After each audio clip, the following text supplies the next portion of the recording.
सुजलां सुफलां मलयज शीतलां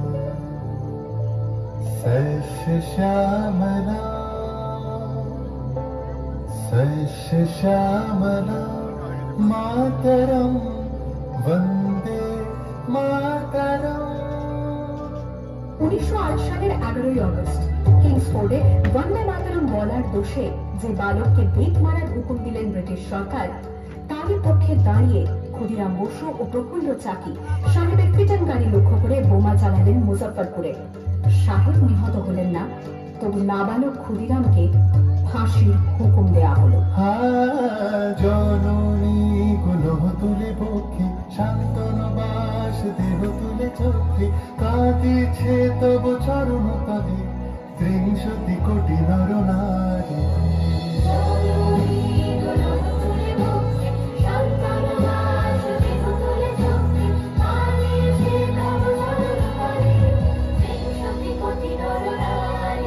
যারা স্বর্গগত তারা এখনো চলে স্বর্গের যে প্রিয় জন্মভূমি এসো স্বদেশ তোদের মহাদীক্ষানু সেই মৃত্যু চরম ছবি। যারা জীর্ণ জাতির বুকে জাগালো আশা মন মনের মুখে জোগালো ভাষা।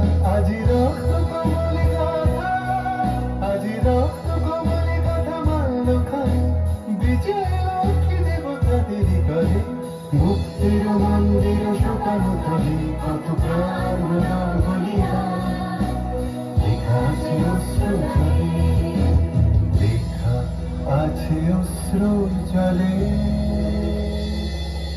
9 সেপ্টেম্বর 1915 ইংরেজদের সঙ্গে সম্মুখ সমরের স্বাধীনতা ছিনিয়ে নিতে অস্ত্র আনার পরিকল্পনা করেন যতীন্দ্রনাথ মুখোপাধ্যায়।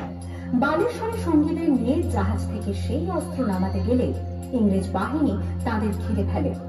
বুড়িবালমের তীরে লড়াই বাঁধে বিরাট ইংরেজ বাহিনী বনাম বাঘা যতীন ও তার 4 সতীর্থদের। এককালে শুধু ভোজালি হাতে যিনি বাঘ মেরেছিলেন, সেই বীর সেদিন লুটিয়ে পড়লেন। আমি হাসি হাসি পড়ব ফাঁসি দেখবে ভারতবাসী ও মা হাসি হাসি পড়ব ফাঁসি দেখবে ভারতবাসী। একবার বিদায় দে মা ঘুরে আসি। 18 এপ্রিল 1918 মাস্টারদা সূর্য সেন ও তার 65 জন শিষ্য মিলে পরিকল্পনা করে চট্টগ্রামে ব্রিটিশ পুলিশের অস্ত্রাগার লুট করেন এবং তারপরে লুকিয়ে আশ্রয় নেন জালালাবাদ পাহাড়ে। এই 4 দিন পর ব্রিটিশ বাহিনী খুঁজে বার করে মাস্টারদা ও তার সঙ্গীদের। সেদিনের অস্তমিত সূর্য ছিল সূর্য সেনের রক্তের আহ্বান শোনো আহ্বান হাসি মাখায় বলতেই দুস্তার মানে প্রস্তার দিলে গঙ্গার মতো বেরিয়ে। আহ্বান শোনো আহ্বান হাসি মাখায় বলতেই দুস্তার মানে প্রস্তার দিলে গঙ্গার মতো বেরিয়ে।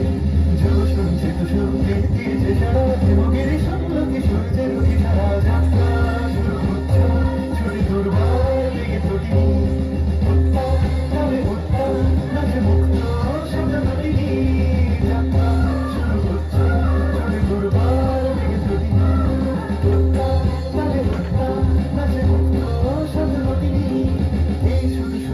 নবপ্রাণী জেগেছে রণসাজে সেজেছে অধিকার অর্জনে শুধু সুপ্ত যে নবপ্রাণী জেগেছে রণসাজে সেজেছে।